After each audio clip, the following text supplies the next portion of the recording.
Well, a lot of it, I think, came about as the yoga. Ever since the early '90s, I've worked for myself, Hmm. and most of it, I've been a coach, I've been a teacher, and not all of it's been yoga. I mean, I taught realtors mortgage finance, the late '80s and early '90s. But as I started doing yoga, I had this feeling like the teaching yoga was more about really teaching about life than just bending right, left, backwards, and forwards. And so I had some pretty incredible teachers that talked about that, not in a religious sense and not in a hardcore sense, but more in a, to me, like life coaching is about helping people recognize who they are Hmm. versus telling them who they are.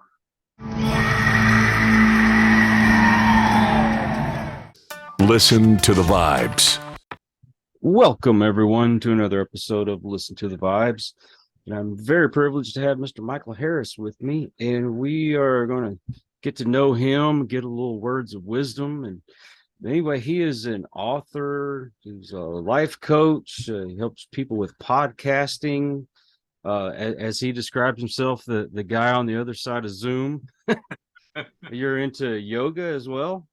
Yeah. Yes. And you enjoy the outdoors. Tell us a little more about yourself. Well, you finished with outdoors, so I'll start there. Okay. At one time, and I'll go kind of reverse chronology here. At one time, I could barely walk in the '80s. I was on a cane. Mm. And, today and earlier this year, I actually made a commitment that I was going to do one butte a week this year, which is, a butte is really a smaller mountain. And Mm-hmm. most of them are off trail. There's no trails. I just go park at the bottom and go up the top. Sometimes it's a ridge, but I really appreciate the ability to have my legs and to be able to go to the top of the mountain, so to speak. So it's kind of like, overcoming that adversity that I had 35 years ago. And just Wow. to add on to that, again, that reverse chronology thing is in 1986, I was diagnosed with peripheral vascular disease. My right leg was 100% blocked. My left leg was 65% blocked. Yet all my blood panels were normal cholesterol. My cholesterol was 140 actually at the time. So it wasn't like I had a 400 cholesterol, yet I had plaque inside of my arteries that was causing me issues. I had an old man disease, as a kid, in my 20s. Mm. And, I ended up having a couple bypass surgeries on my legs. We call them fempops. And then I had blood clots, and then they wanted to do more surgery a couple months later. And I told them that they weren't going to do it and they weren't going to cut my legs and I was going to leave the hospital. I was one stubborn patient signed out AMA.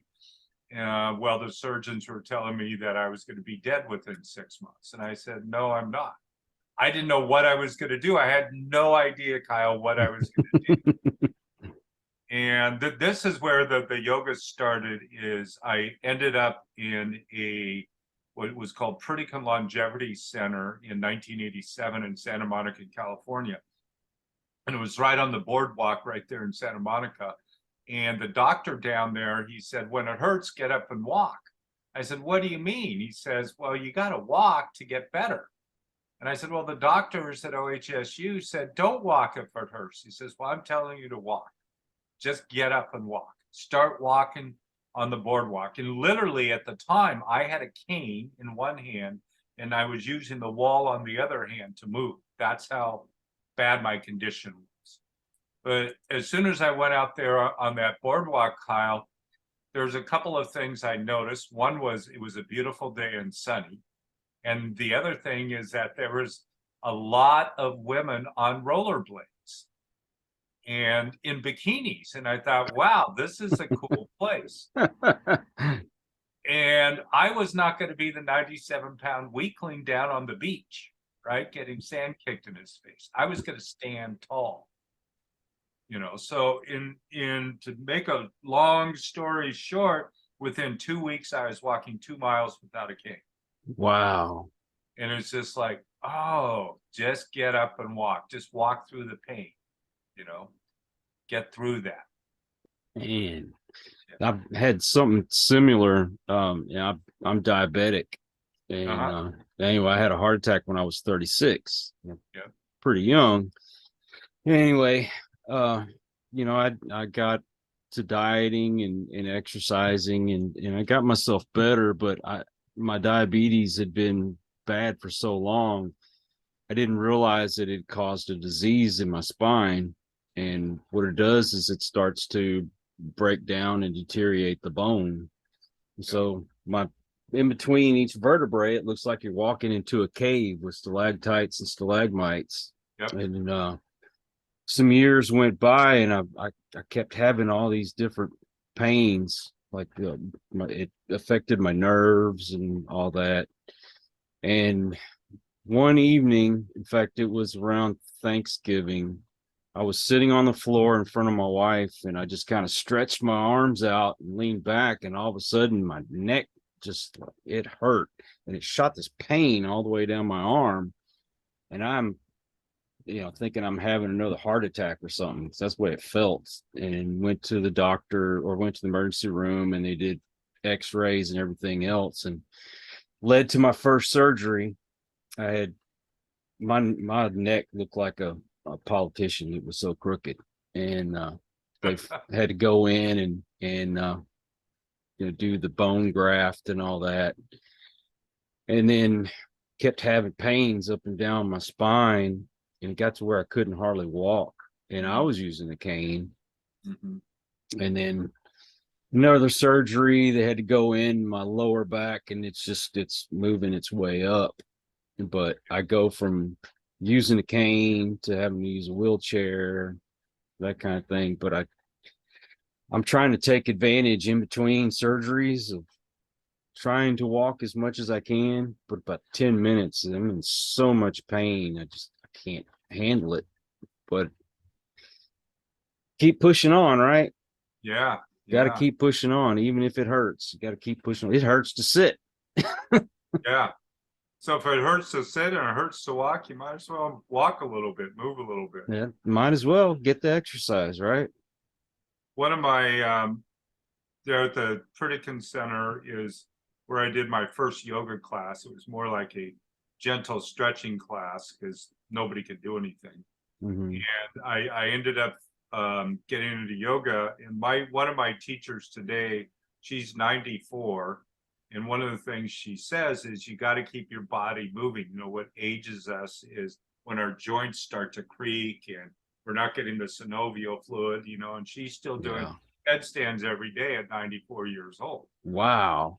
Yeah. I mean, she's a remarkable woman, but I really dived into yoga after the Pritikin Center, and I haven't stopped, and it's just like, I never thought I would do yoga. And, it was what's yoga, when I left the hospital in 87 AMA, I didn't think that I was going to go do yoga. I didn't know what I was going to do, but it made me feel better, as little as I could do, to start out.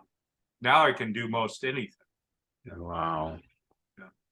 So yoga, from my understanding, because when you hear yoga, most of us think it's just stretching and stuff like that, but there's more to it than that, right? Oh, absolutely. Some people say, well, I can't go to yoga because I'm not flexible enough. It's a little bit like saying, you can't take a shower because you're too dirty. Right? Right. The purpose of yoga is not flexibility, although you will get flexibility through practice, or most people do. But there's people, there's a woman in my classes today, and she was hit in June. She was out on her bike, out on the road bike, got hit. It actually took about a half an hour to find her because she was out in a field and they couldn't find her. Oh my But gosh. she broke most bones in her body. She's been in a chair and she started coming into the class about 6 weeks ago. And now she's back standing up again, and she's actually a needle intensive care unit nurse here at the local hospital. But she's not working right. She can't work right now, but she come in and she just starts moving her body gently, a little bit here, a little bit there, a little bit this way, a little bit that way, doing what she can to really bring life back to her body, you know, after being mangled. I mean, she was mangled. Oh my gosh. Yeah. I think since June, she's had 7 surgeries. Golly. She's still got a few more to go. Yeah, that part sucks. Yeah. So, you know, there's that extreme, and then there's kind of another extreme. Like I started teaching in LA in the 90s, and people like Kareem Abdul-Jabbar would come in. Most people know who Kareem is. He's a basketball player, in case you don't know him. And he would come in and do it for basketball. You know, he'd been doing it for years. And then there's just, you know, what I call everyday people like myself and you. I mean, just everyday people, right? We're not famous, you know, or any of that kind of stuff, you know. And I just go into yoga to really clear my mind. You know, when I go to class, it's about flushing my mind, because my mind gets garbled, right? Inside there, you know, kind of bounces around, and the monkeys are doing crap up there, and, you know, whatever they're doing. And I just got to go and just like let my mind go. Well, you kind of incorporate meditation with yoga as well, right? Oh, absolutely. I mean, it's definitely a form of meditation. You know, I'll sit and meditate sometimes, but normally not much more than 10 or 15 minutes at the most. 3 to 5 minutes sometimes just is enough to just stop, close my eyes, be calm for a while, you know, for 3 minutes. I mean, it's amazing what 3 minutes will do with your eyes closed, just sitting quietly, you know. But yeah, the meditative aspect. And like when I teach, I do the same thing when I practice, but when I'm teaching, I'm really teaching people to breathe calmly, regardless of the sensations they're feeling, the physical pain, perhaps, the mental jarble, the emotional jarble, whatever it might be, and just to breathe calm rather than getting into like a bunch of heavy breathing. Now, something I noticed talking to a few different yoga teachers, and some of the things that they teach people when they're really first getting into yoga, the physical therapist that would come to my house, there wasn't a whole lot of difference between what this physical therapist had me doing is what yoga was teaching, balance and things like that. And even though it was only about 20 minutes a day, it made a difference in how quickly I recovered. I mean, granted, I'm not going to run a marathon or climb a mountain, but I can move a lot better, and I'm not, you know, vegetating on the couch. Yeah, right. I'm, you know, over the years, and, you know, I've had PTs as students come in. I've had people in PT. I've had friends in PT. And sometimes I say, show me what they're teaching you in PT to do. And every single time I can relate it to some type of yoga posture. I believe it. Yeah. Because as I mean, yoga on a certain level, like hatha yoga, hatha is physical. So hatha really means physical yoga, right? And it does. I mean, here I am. I mean, I've got some ice stuff now, but other than that, in 30 years, I went back to the hospital about a year after I left for a checkup. And I told the guy that I was doing yoga and walking all the time. And he said, well, good luck. He says, I'm not sure it's doing anything for you, but here I was perfectly healthy, you know, compared to what I was. And so I never went back again. You know, that was 35 years ago. You're taking money out of his pocket. That's the thing. Yeah. And he's probably dead now, and I'm alive. And you're still chugging along. I'm still chugging along. Yeah. Is that been the biggest thing that you say you've had to face and overcome in your life? Well, there's a couple of more. So we kind of touched on this a little bit earlier, but at 12 years old, I was in a water skiing accident, and I was a hotshot water skier, and I hit the beach. I was doing a beach landing, and I hit it too hard and head over heels, wind knocked out of me. Nothing punctured me, but went to the local hospital. This was in Oregon, at the coast. It was just a small local hospital. And they said I was just bruised up and I would be okay. Well, that night I was throwing up blood. And to get back to Portland was about an hour and a half drive. So mom the next day drove us back to Portland, went to the doctor. I woke up about 10 days later from a coma. And I found out that I had 60% of my liver removed, 21 blood transfusions, gallbladder removed, cracked ribs, collapsed lung, and again, the coma in my near-death experience. And then I had a tube in the side of me for about 8 months as a result of that. So that was my first biggie. My goodness. Yeah. These things that happen, I mean, I guess you'd call it a setback. Some people, they can keep going, and then there's others that just say, you know what's the point? I give up. What do you find inside of you that keeps you going? That's an interesting question, and I've asked myself that a lot. And there's certainly a lot of people that decide to give up, and wherever we are, to me, it's all okay. Because in the end, everything is okay anyway. Whatever the grand plan is, I think everything's going to be okay. I always wanted to live. I never wanted to die. I never felt suicidal. Now, I did struggle a lot. I had terrible self-esteem, especially after the accident. As a kid, I didn't feel very good. I didn't think that the girls would like me. I had all these scars in my body. I couldn't be physically active like I had been prior to it. I couldn't do the football stuff. I couldn't do a lot of things.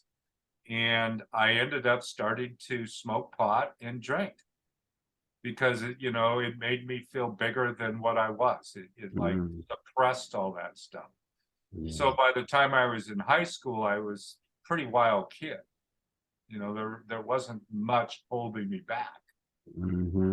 And so really the water skiing accident, and then the drinking and all that happened up to the time where I had my legs was pretty much a 15-year party. And got into a lot of the trouble that you get into from drinking and using and all that kind of stuff. And then the legs, and I didn't quite get sober yet. I was struggling with sobriety, and most of it was self-esteem.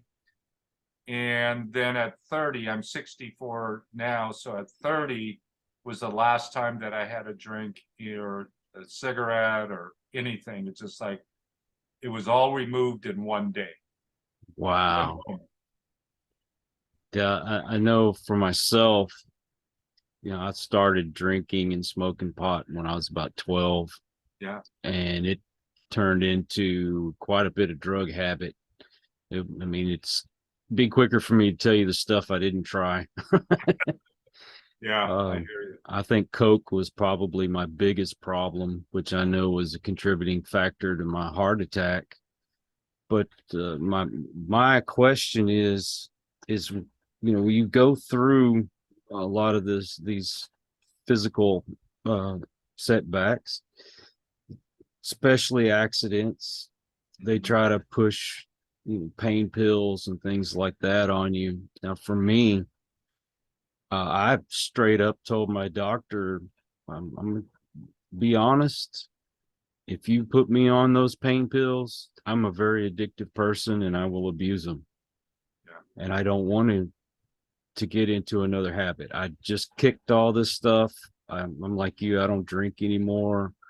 Um, I don't do any of those drugs. They found an alternative for me, which, funny enough, it's something that they use to help you get off of opioids, Mhm. but off label, they use it for pain. So it's Mm. like perfect for me. Yeah.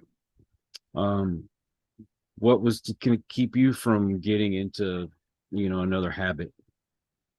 Well, I feel lucky that both my water skiing accident and my um it was essentially, I mean, it wasn't a, you could call it a heart attack in the legs because that's what I was having. It wasn't in the heart, but it Hmm. was in the legs.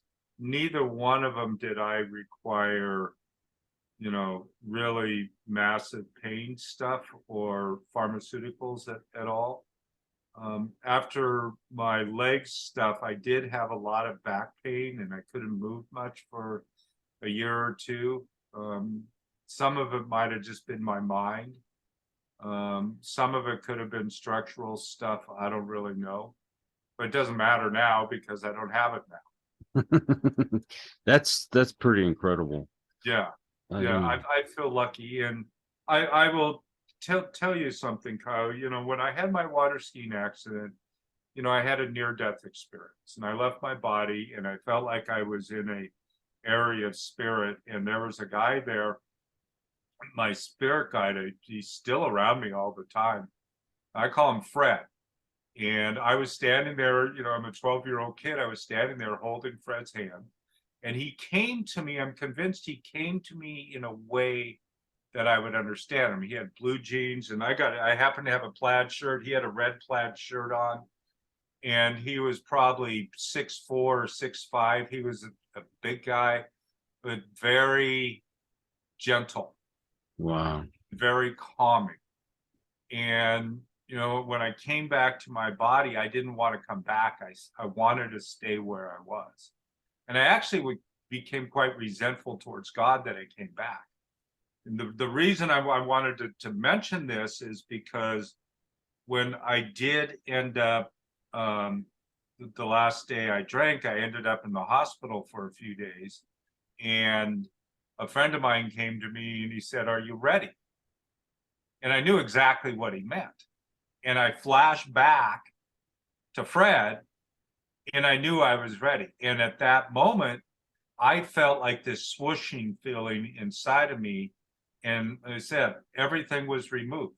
The desire to drink, the desire to smoke, the desire to use drugs, everything was removed at one time. So everything was done with Wow. at that moment. So, that resentment that I had towards God for so many years was just removed, Mm. you know. Well, I think that he has a plan for all of us. I have no And, doubt. and until you've fulfilled that, I think that's why we stick around. Because I think, how many times have I come so close to dying? There's got to be a reason why I'm still here. Absolutely. Yeah. Mhm. Well, even coming back to my body as a kid, and then, I said, I don't want to go. And they said, well, you're not through yet. Well, that's been 51 years ago, Kyle, and apparently I'm not through yet. You are here for a reason. Yeah, I'm still here. Is that why you decided to be a life coach?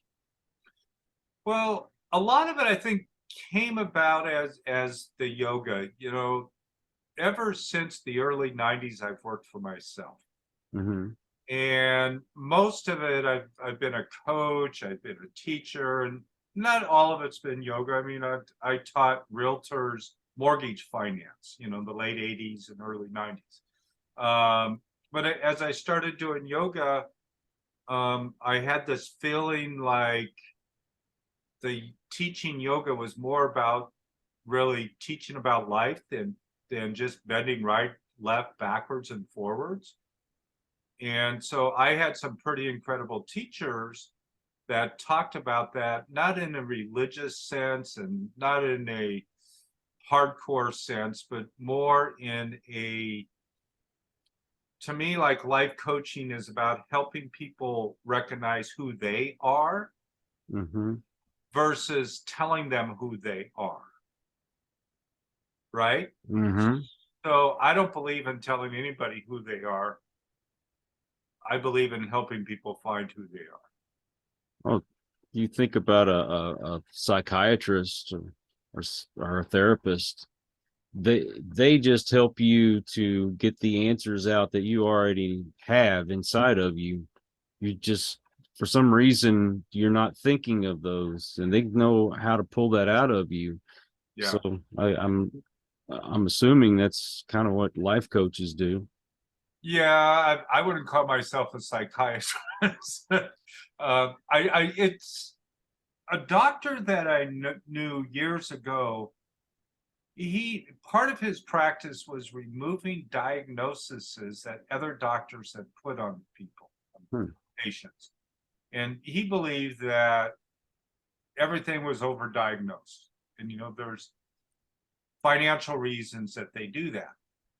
If you go to the um, annual board meeting at your local hospital and they sit down with their business plan for the next year, they're sitting down and going, okay, we need to do this many, we need to do 1,000 bypass surgeries. We need to do 1,000, L5S1s. We need to remove, 500 gallbladders. I mean, they're writing out all these different things that they're going to do. So they have a business plan to help generate revenue. Right. And then the pharmaceuticals are doing the same thing. I think like ADHD and a lot of these things are way overdiagnosed. I agree. It's just like, ADHD, maybe I have it. I don't want a psychiatrist to tell me I might have it. I want a psychiatrist to tell me I'm passionately diverse, that I like lots of different things rather than, oh, Michael, you have, you're like here, here, here, here, here. And I go, yeah, isn't it wonderful? Isn't it great that diversity, that God-given diversity is there? Mm-hmm. Yeah, I tend to think that they do push medicine too quickly. It seems like you go in, every one that I've ever talked to, that's the first thing they want to do is pull out that pad and say, oh, well, you need to be taking this and you need to be taking that. And I fell into it. I'm not gonna lie. Yeah. I fell right into it. And then I talked to a psychic, and she wasn't talking to me on the line of being a psychic. She was saying, you can reach down inside of yourself and you can pull up that strength to overcome a lot of this and get into meditation, and you can get off of these drugs. And there were drugs they were giving me to, not make me feel depressed or feel like I wanted to end myself, but yet I'd take it and I still felt that way. And sometimes it was even more intense than before. Yeah. And then when I got off the medicine and started meditating, I don't need it anymore. Yeah. There's not a lot of money in most cases for doctors to tell you to go home and meditate. Mm-hmm. Yeah. I had a friend of mine, she was a PA at one of the local pain centers, that did a lot of back and spine stuff and all that. And, she was coming to yoga and we had a deep talk one day about, the mind body stuff. And I said, I know you guys are prescribing all sorts of things. And I said, have you ever looked at doing these type of ideas? She says, most people won't do that. She says, I know that the mind body works differently, but when somebody comes in and they're in pain, they're not willing to go look at these other things. She says, we have to give them these pain things. She says, every once in a while I can drop seeds or hints about it, but in the most, case, we have to, she says, if it's not, we're medically liable. So they're in a tough position too. Yeah, true. Now that there are other great doctors. I mean, I got into some of the mind body stuff, not only with yoga, but a guy named Dr. John Sarno. I don't know if you've heard of him. Mm-mm. He was head of clinical rehabilitation, NYU Medical Center, and a conventionally trained rehabilitation doctor and surgery and all that stuff. And back in the 70s and early 80s, and he recognized that people weren't getting better after back surgery. And he goes, if people aren't getting better, why are we still doing these surgeries? And he started exploring the mind body and went, oh, I think most back pain is because of these reasons. And so that's grown humongously, not on a financial side, because there's still not much money in it. And then there's another organization in Portland, Oregon called the PPDA, which is the Psychophysiological Disorder Association. And it's one of the associate professors at OHSU, Oregon Health Sciences University. He's an associate professor of ethics there and gastroenterology. And now he goes around and he teaches other doctors how to diagnose their patients differently, because most of the diagnostic process is mostly all physical. So he teaches them how to incorporate that mind-body relationship, that mind-body interplay, so they recognize what's behind the pain. It's fascinating stuff. Yeah. At least for me, it is. I don't know about other people. You know what? If I didn't experience it for myself, I would think you're being goofy too, you know. Yeah. In all honesty, you know, Yeah. I've learned to be a little bit more open into trying new things, and meditation has changed me in so many ways. And I know I can hear someone out there already saying, but I feel this pain. Well, you know what? I feel the pain too. I live through it every day, and I'm not using those drugs that, you know, make you all goofy and everything. I have a lot of nerve damage and all, and I do use the medication. But when I really sit down and start meditating, that helps me to get through that pain that even the medicine's not stopping. And it can be done. And part of the reason it's doing that is because, you know, your autonomic nervous system and your parasympathetic and sympathetic nervous system particularly are like fighting each other and like going out of balance, and it helps create the pain in the body. And when you're sitting there meditating, it starts to calm that down a little bit, so they're not fighting as much inside. And so it's calming down the pain. I mean, that's a real kind of generic reason why that happens, but it's just like, I mean, that's a nice thing about meditation, right? Is we just get to sit there, do nothing. And find a place that makes you feel comfortable, that makes you feel relaxed. For me, it's the river. Being by the water is very, very calming, and you just get lost in your thoughts. And I mean, they're concentrated thoughts, don't get me wrong, but man, it makes you feel so refreshed, and it helps you to deal with other people too. I mean, how many times we let everything in the world get at us, and somebody cuts you off in traffic and you're already ready to run them off the road and cuss them out. I mean, happens to me. It happens to all of us, I think. It's part of the human condition. You know, it just popped in my mind. A friend of mine, Dina Proctor, what was the name of the book? Madly Chasing Peace. And she wrote this book about 10 years ago or so. But prior to that, she had been struggling with sobriety and, you know, letting go of the drink and all of that. And somebody suggested she do a lot of prayer meditation, and she was resistant to that idea, right? And she came up with this meditation technique, and it's in her book, again, Madly Chasing Peace. It's called 3x3 meditation, where you meditate 3 times a day for 3 minutes, morning, midday, evening. And she went to a guy named Dr. Bruce Lipton. I don't know if you've heard of him or some of the listeners. I've heard that name. He was a stem cell researcher, kind of grew up around that, and without going too far down that path, Dina was able to get a hold of him and describe this 3x3 meditation to him. And he says, it's one of the most brilliant things I've ever seen. Mm. You know, and here's a guy, and he's one of the people that when they were studying, you know, cells and stem cells and all that, you know, is it hereditary or is it environment? And, you know, it was always, well, it was in your genes. It's just in your genes, you know, that kind of thinking. And Bruce Lipton goes, no, it's not. He says, it's also the environment.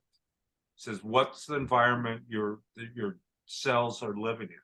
Are they living in an environment of alcohol and drugs and mental struggles? You know, there's a thing called the ACE study, which is the Adverse Childhood Experience Study.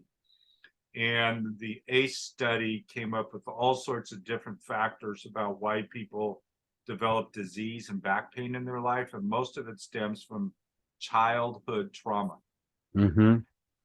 Yeah, I've heard that. Yeah, fascinating stuff, you know. So Do you do affirmations when you're doing your meditation as well? I don't do it while I'm doing my meditation. I normally am just quiet.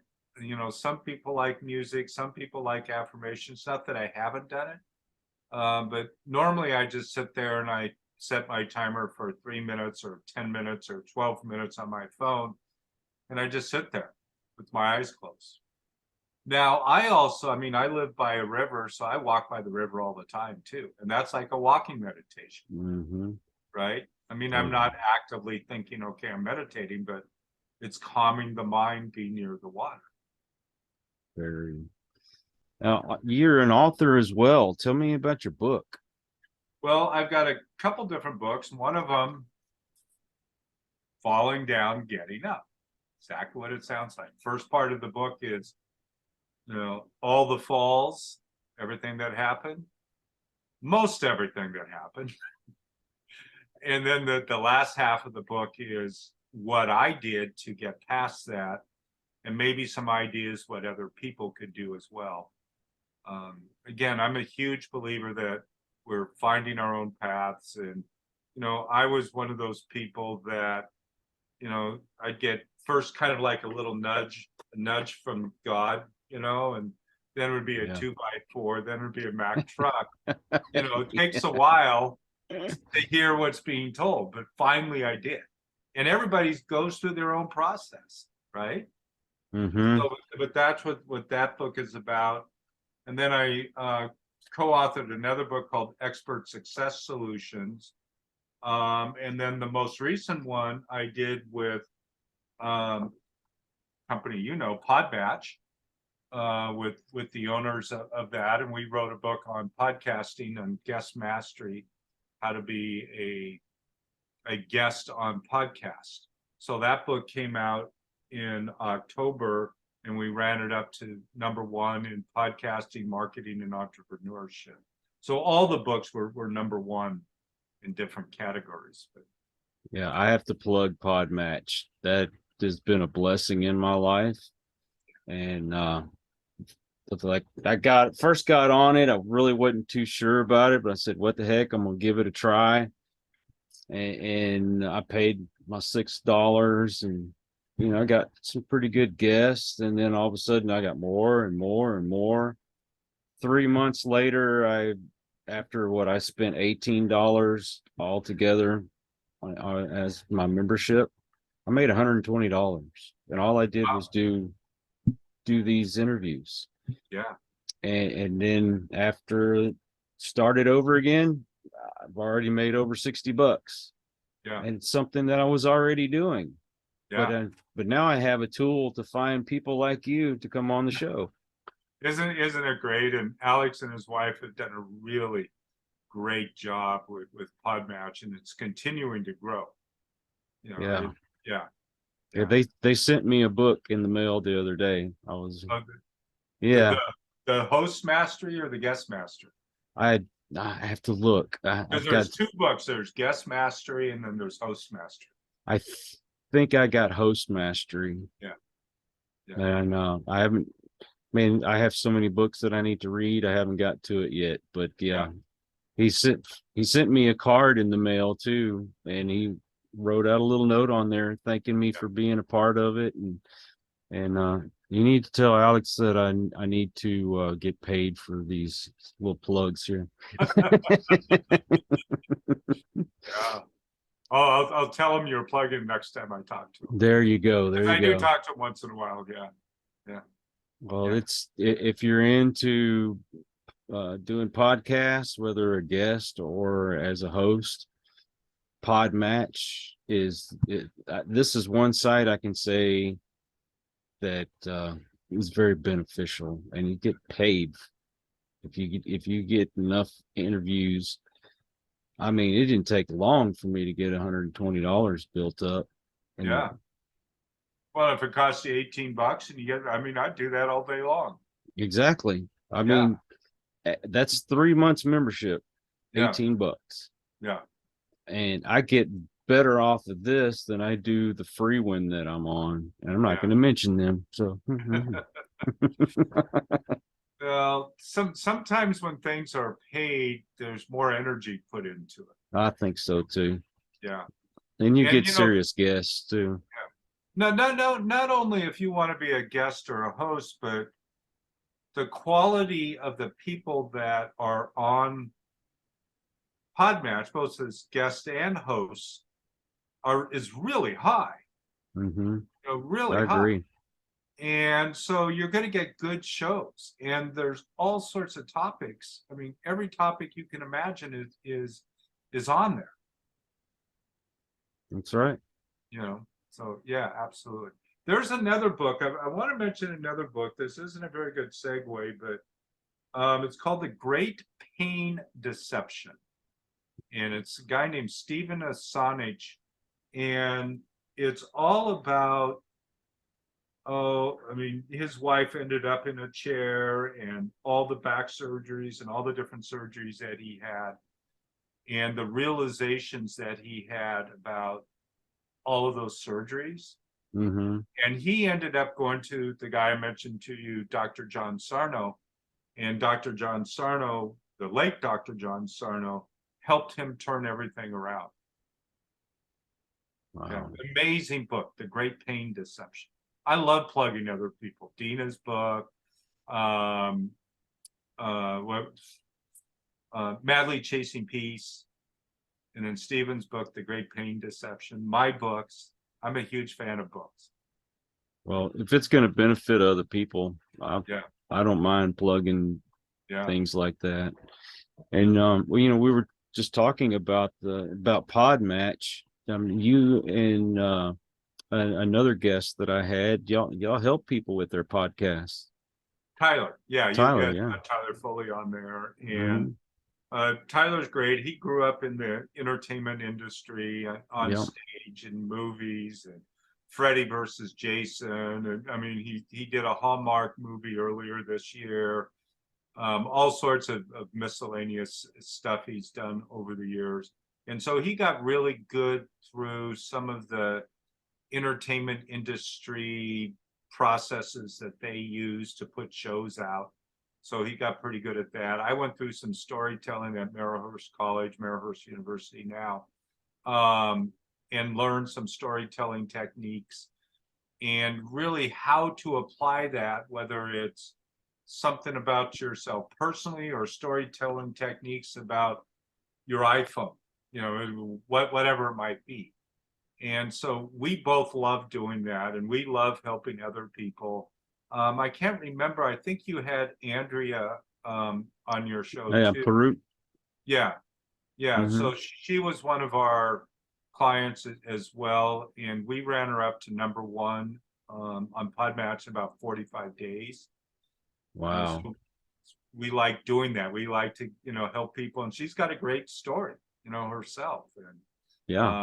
from Romania and everything that she's been through in her life. And we really like doing that, because, one of the things, Kyle, that, I believe, and, Tyler does too, is that in today's world, we need to have shows like this. We need to be able to get our messages out. We need to help support each other. It doesn't matter what political or religious belief, there's so much fighting out there in the world that if we open up and talk to each other, we might be able to change that. Maybe it's a pie in the sky type thinking, but I think that there's more to talking and opening up, I think, than what most people can give credit to. I mean, you go to some other countries in the world, if you even say the word war, you're in jail for 15 years. I mean, really? So it's almost like I almost feel like a responsibility to get on as many shows as I can and to help encourage other people to get their message and story out too, to bring us together. Yeah. COVID has sucked, let's admit it. Whatever you think about it, but on another side, Zoom has boomed, so to speak. Yes, and now has. people all over the world are talking through Zoom. So it's Yeah. bringing us together, and it's tearing us apart on one side, bringing us together on another side. Yeah, I agree with you. It used to be nobody talked about who they voted for, and now it's kind of become part of your identity. Yeah. If you've gotten into it, I mean, I've gotten wrapped up in it before. I've gotten in arguments on social media before, but it what does it do? It's not going to change those politicians. Right. And they keep us fighting and keep us separated, but then they have all the power. That's right. That's where we've got to stop letting that tear us apart and start getting back together again. Yeah. I just want to be friends with my neighbors. I don't want to get into a big fight. Let's have a barbecue instead of an argument. Yeah. And yeah, I agree. We need to keep this message going on. Michael, you have a website? Yeah, it's really easy to get to.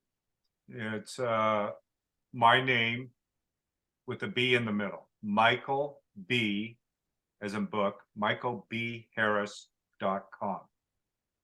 Really easy to get to. If somebody wants to download my Falling Down, Getting Up book, they can go to, and you won't find this link on my website. It's a backlink. It's my name again, michaelbharris.com/book, BOOK. Really easy. So if somebody types that in with the book on the end, they can get a free copy of Falling Down, Getting Up. So I just give it away for free. I haven't even checked my royalties for a couple of years with my publisher. I don't even know how to get to my royalty reports anymore. It doesn't matter, right? Yeah, people do buy the book. But this is for the listener, since we're talking about this. I do this on maybe 1 out of 4 or 5 podcasts.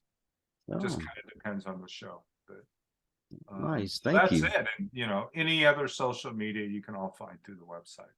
I was hacked on Facebook recently, so it's. Oh God, I had that done too. Don't get me started on. Yeah. I ended up having to start all over again, and it wouldn't have mattered except there were some pictures and stuff on there that I had downloaded from a phone that I don't no longer have. Yeah. And I should have went ahead and made copies of it like on a drive or something, but I didn't, and now I regret it. But yeah, that's a whole nother show. Yeah, at least.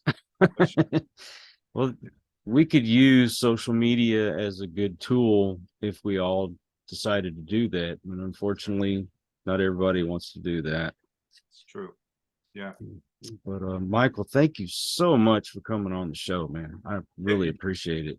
Yeah, it's been great chatting with you, and I'm sure that we could chat for all day long about different things, going down different rabbit holes, and I always like to finish with a bit of hope that, everything not only will be okay, but everything is okay. And sometimes it's hard for me to realize that, because, poop happens, crap happens.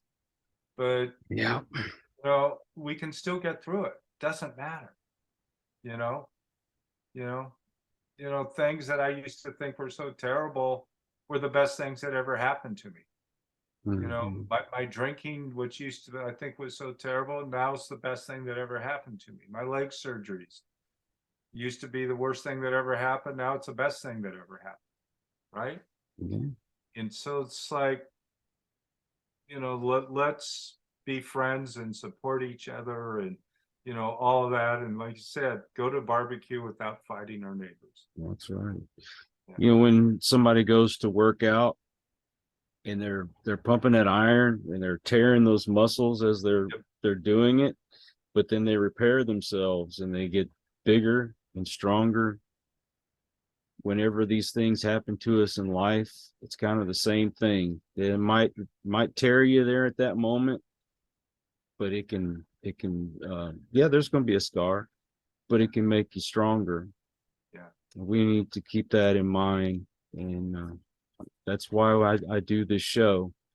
And I thank all of you for stopping by. But for those of you who are here for the first time, I hope you will come back. Please hit that subscribe button. And my regulars, it's because of you I get to do this. So until the next one, everyone, please take care. Be kind to one another. God bless and peace. We hope you enjoyed this episode of Listen to the Vibes. You can catch us on Buzzsprout or wherever you listen to your favourite podcasts. And on YouTube. Follow us on Facebook at The Vibes Broadcast Network